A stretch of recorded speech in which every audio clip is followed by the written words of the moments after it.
Hi, I'm Amanda, and today I'm going to show you reverse tricep dips on the chair. This is a really challenging exercise. Just like the name implies, tricep dip, you're going to work a lot of arms and triceps, but also a ton of core. Some men, I find, some of my male clients, can power through this a little better than some of my female clients if they have a lot of upper body strength, but they won't last long, or they may not get a great range if they don't draw in the tummy. So it's really, they have to befriend each other. You have to work the belly and work the arms. And when we do this in reverse, it's also great for posture. Most people get a really good stretch for the shoulders and the front of the chest. So I am on 2 heavy springs because that's going to give me maximum support. If you go through this and it's not very difficult for you, then you can certainly do this on a lighter setting and it will be more challenging. So with my pedal smashed all the way down, and my pedal is connected, but you could perform this with split pedals. If you want to try this with split pedals, just make sure you have even weight on each side.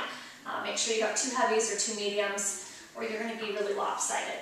Okay, I'm going to come onto the toes, ball of the foot, and make a small V, so I have my Pilates style stance. And I'm going to get my chest open, and I already feel a nice stretch there. I'm going to lean back a little bit. You know what, and I'm at a low point in the ceiling, so we'll see if I bump my head. Okay, so I'm going to lean back a little bit on a diagonal, and with my exhale I'm going to press up, and I have clearance. Okay, and then we're going to inhale to come down. For more challenge, you'll hover the pedal. If you need to, you can come down and rest the pedal each time.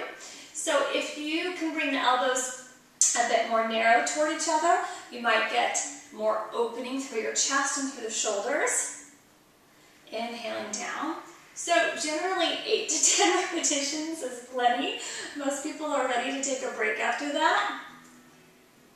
And I can tell that I'm getting near the end of the set because it's harder for me to stay even from each side. Let's try a couple more. Inhaling down, exhale, press. So I've got the tummy nice and tight, and the arms pressing evenly. I'm going to lower all the way down and my arms feel done. So that is a great one. It is definitely more of an intermediate advanced exercise. Not a great one to start out with, but if you have access to Pilates equipment and you are familiar with Pilates and you're more of an intermediate advanced student, then you should give that one a try. So a lot of people, when they start this, I'll show you.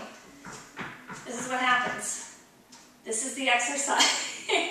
They don't actually leave the ground. They don't go anywhere, and that's okay. You want to keep the tummy zipped up, pelvic floor zipped up. You want to push into the handles, and by doing that, you will strengthen all the right areas so that one of these times you'll lift off. So after they do this for a couple times, like a couple classes, then I usually see this. A little bitty hop. There's a little bit of clearance, like an inch. And that's great. That's progress. That means you're getting stronger.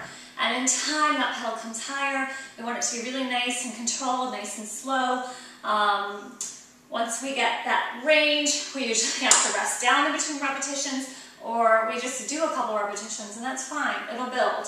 So don't worry if your pedal doesn't move. It's very common, and that's okay. Keep good form, press into the pedals, and then one of these days, you will take off, and you'll be able to control it. And it's a really neat feeling to be able to levitate the pedal. It takes a lot of strength and a lot of control. If you have any questions, you can feel free to email me at amandascorner, CORENER @charter.net, and I'd be more than happy to try to answer your questions. Thanks so much. Bye-bye.